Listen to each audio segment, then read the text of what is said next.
มีแนวสมารีวิวรถตู้สั่งซักเซโนเขาเนาะเดี๋ยวรถไอเตี้ยเนาะประมาณตัดผมนำเดี๋ยวสั่งเวียนสมารีวิวเบิ่งเครื่องเสียงเพิ่นม่วนสำได้เนาะชมกันเลยไทย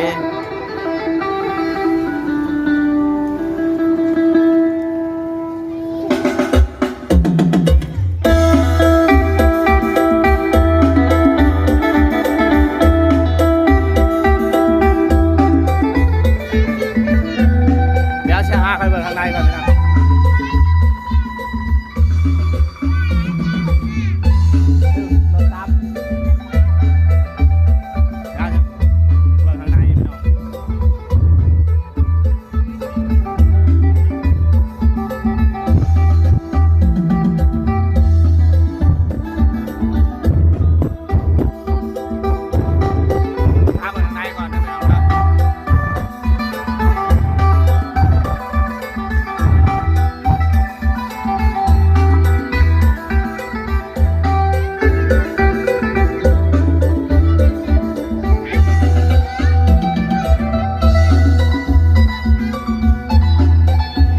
แดนเซอร์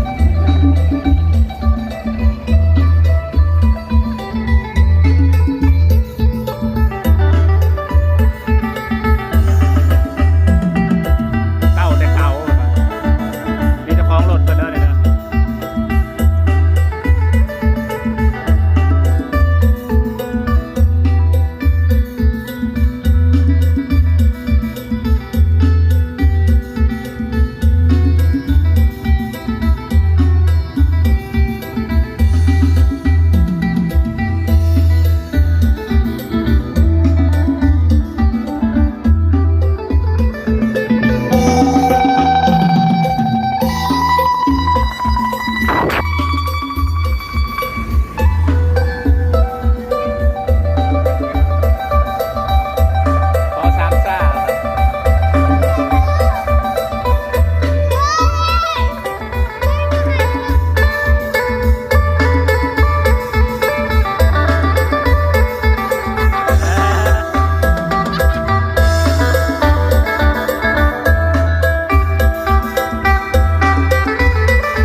มีคันเดียวในซีโน่เลยพี่น้องเท่าคันเลยเด้อ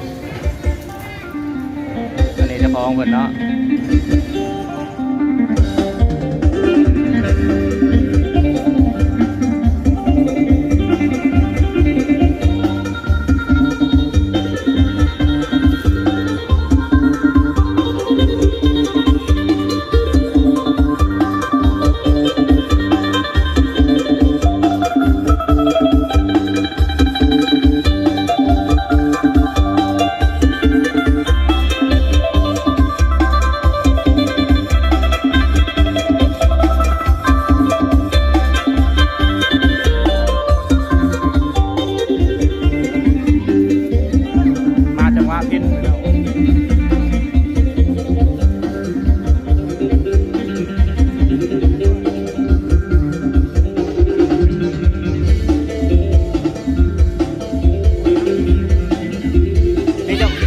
ของเพิ่นเด้อเด้อ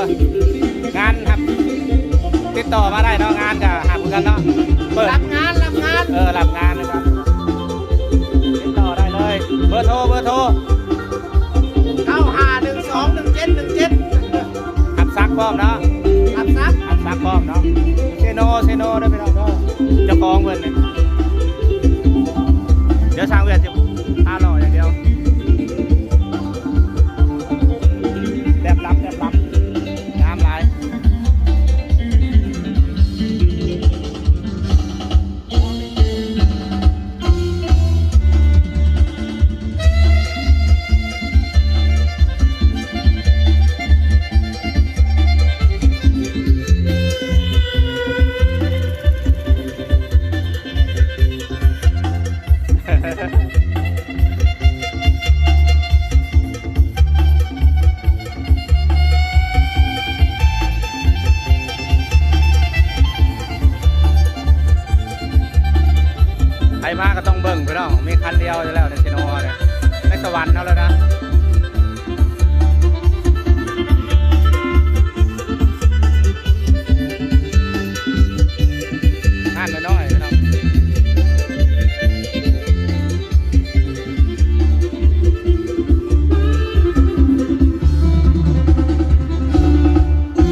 เอาคลิปนี้ก็